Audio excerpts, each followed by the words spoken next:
26 नवंबर को चंद्रशेखर आजाद की सुरक्षा को खतरा। भीम आर्मी ने बनाया प्लान, 3 लेयर होगा सुरक्षा घेरा। रैली से पहले सावधान, घात लगाए बैठे हैं विरोधी। चंद्रशेखर आजाद की 26 नवंबर वाली रैली को लेकर जनता पर खुमार चढ़ने लगा है। ये रैली 3 मंडलों की है, लेकिन पूरे देश में इसकी चर्चा है और विदेशों तक धूम मची है। हालांकि आजाद समाज पार्टी के नेताओं ने गांव-गांव जाकर रैली का प्रचार किया है और लोगों से आने की अपील की है और अब आजाद समाज पार्टी के 2 लाख से ज्यादा लोगों के आने का दावा किया जा रहा है और कहा यह जा रहा है कि उस दिन 50 लाख लोग संविधान की शपथ लेंगे। लेकिन इस रैली से पहले चंद्रशेखर आजाद की सुरक्षा को लेकर अलर्ट है, जिसकी वजह से भीम आर्मी ने एक स्पेशल प्लान तैयार किया है। क्योंकि आपको पता है कि चंद्रशेखर आजाद कई बार हमले का शिकार हो चुके हैं, जिसमें एक बार उनकी जान जाते जाते बची थी। इसलिए अब भीम आर्मी किसी भी तरीके से रिस्क नहीं लेना चाहती, खास तौर पर तब जब रोहिणी घावरी ने भी उसी दिन रैली में आने का ऐलान कर दिया है और धमकी दी है कि वहां आकर हंगामा खड़ा कर देंगी। तो हो सकता है कि उस बवाल का फायदा उठाकर कुछ लोग रैली में घुस आएं और चंद्रशेखर आजाद को नुकसान पहुंचाने की कोशिश करें। वैसे इस वक्त उत्तर प्रदेश में चंद्रशेखर आजाद को सरकार की तरफ से वाई कैटेगरी की सुरक्षा मिली हुई है, लेकिन इस कैटेगरी में 8 से 11 सुरक्षा कर्मचारी होते हैं, जिनमें से 1 या 2 कमांडोज होते हैं।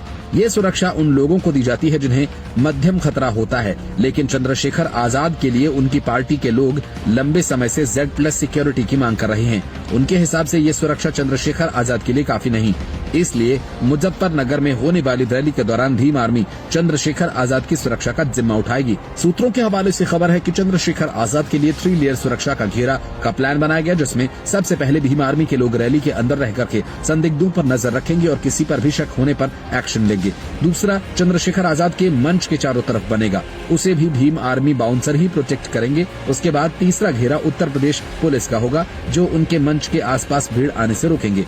चौथे घेरे में चंद्रशेखर आजाद के सुरक्षा गार्ड्स होंगे, जो मंच पर उनके साथ मौजूद रहेंगे और पूरी रैली पर नजर रखेंगे। अगर किसी ने भी कुछ करने की कोशिश की तो ये सारे लोग हथियारबंद होते हैं और इनका निशाना अचूक चंद्रशेखर आजाद की सुरक्षा को लेकर इतनी चिंता इसलिए है क्योंकि उन पर पहले भी हमले हो चुके हैं और सोशल मीडिया पर लोग उन्हें धमकियां भी देते रहते हैं, लेकिन फिर भी वो लोगों के बीच में रहते हैं और जनता की बात करीब से सुनना पसंद करते हैं। अब मुजफ्फरनगर से चंद्रशेखर आजाद 2027 के विधानसभा चुनाव का बिगुल फूंकने जा रहे हैं। तो 26 नवंबर संविधान दिवस पे मुजफ्फरनगर में प्रस्तावित हुए जो 3 मंडल संवैधानिक अधिकार बचाओ, भाईचारा बनाओ, रैली में आपको आना है और ये समझना आपका एक एक कदम मुझे शक्ति देगा। मेरी माओ को, बहनों को कह रहा हूँ, बहुत सारी बहनें माएँ मुझसे बड़ा प्यार करती हैं, हम सबको कह रहा हूँ, जैसे जैसे आप रैली स्थल की तरफ कदम बढ़ाएंगे वैसे वैसे मेरी शक्ति बढ़ेगी, मेरी हिम्मत बढ़ेगी।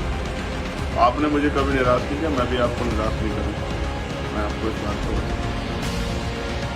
दूसरी बात, पूरे जोश में आए और होश में आए, ढोल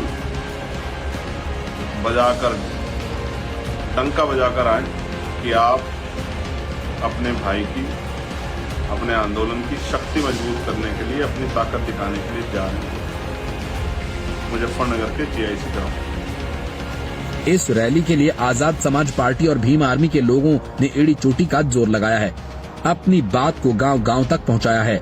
चंद्रशेखर आजाद जी की रैली है, आप सबको ज्यादा से ज्यादा संख्या में उस रैली में पहुंचकर भाई चंद्रशेखर आजाद को ताकत देनी है।